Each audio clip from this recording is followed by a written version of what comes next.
콜라보레이터는 뭐냐? Object Oriented Programming에 나오는 개념인데 하나의 object가 자기의 역할을 수행하기 위해 필요한 dependency들, 하나의 object 안에 가지고 있는 다른 instance variable들 있죠? 그거를 콜라보레이터라고 생각하시면 됩니다.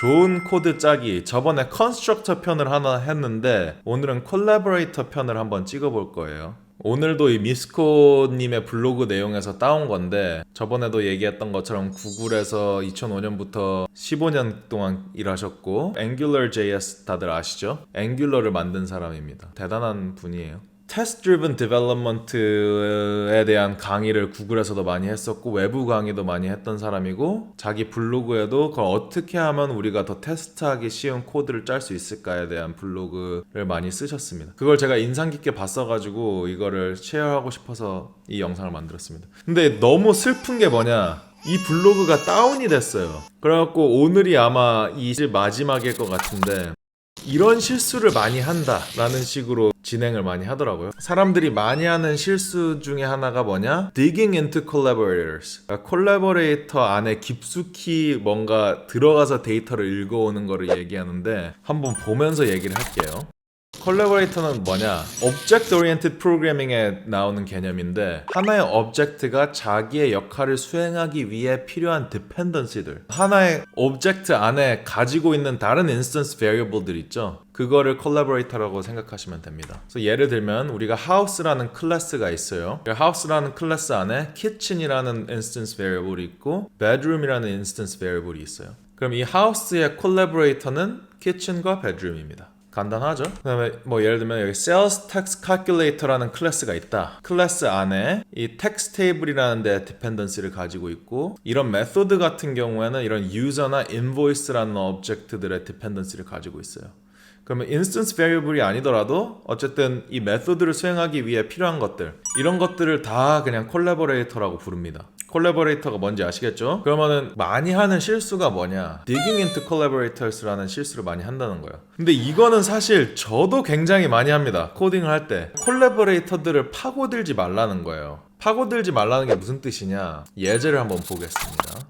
지금 이 sales tax calculator라는 클래스가 있어요. 그래서 compute sales tax라는 메소드가 있어요. 이 메소드는 user하고 invoice object를 받아요. 그래서 이 텍스를 계산을 하는데 이 메소드 안에 내용을 보자고요. 여기 보면은 유저에서 우리가 필요한 정보는 주소밖에 없어요. 유저가 직접 사용되지 않고 우리는 주소만 사용한다는 거죠. 이랬을 때 유저를 받아서 유저를 파고들지 말고 그냥 이 메소드의 input parameter를 address로 바꿔라. 그래서 이거를 콜하는 사람이 뭐 유저를 갖고 있을 때 address를 읽어서 콜을 하도록 만들어라. 필요한 정보를 바로 받으라는 거죠. 인보이스도 마찬가지예요. 우리가 인보이스 값을 직접 사용하는 게 아니라 인보이스가 가지고 있는 subtotal을 사용이 필요한 거죠. 이 메소드에서 인보이스를 받지 말고 그냥 이 amount를 직접 받아라, 이 소리입니다. 이렇게 하면 좋은 점이 뭐냐? 하지 말라는 방식으로 하면은 어떤 문제가 있냐면 이 compute sales tax는 되게 간단한 메소드죠. 근데 이 메소드를 테스트하기 위해서 우리가 user object랑 invoice object를 만들어야 된다는 거예요.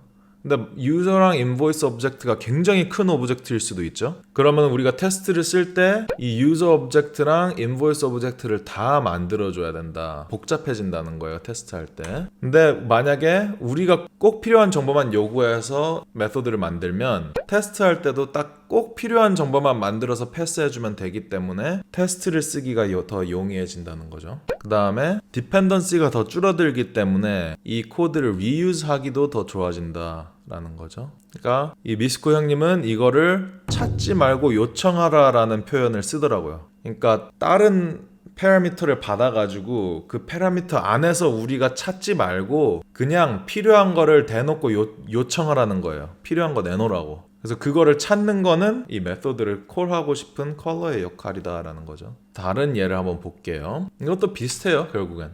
그러니까 이거 law of Demeter라고 하던데 이 점 여러 개 찍혀 있는 거 있잖아요. 이거 저도 코드 쓸 때 많이 써서 이거 뭐라 하기가 좀 그런데 이 variable 하나에 점 해가지고 get something 한 다음에 거기에 또 점 해가지고 또 메서드 부르고 이렇게 체이닝 하는 거 하지 말라는 거예요. 그러니까 이거 같은 경우에는 어떤 문제가 있느냐, 이 login page라는 클래스가 이 코드를 쓴다라는 거는 이 RPC 클라이언트가 authenticator를 가지고 있다라는 implementation 디테일을 알아야 된다는 거예요. 그럼 무슨 문제가 생기냐?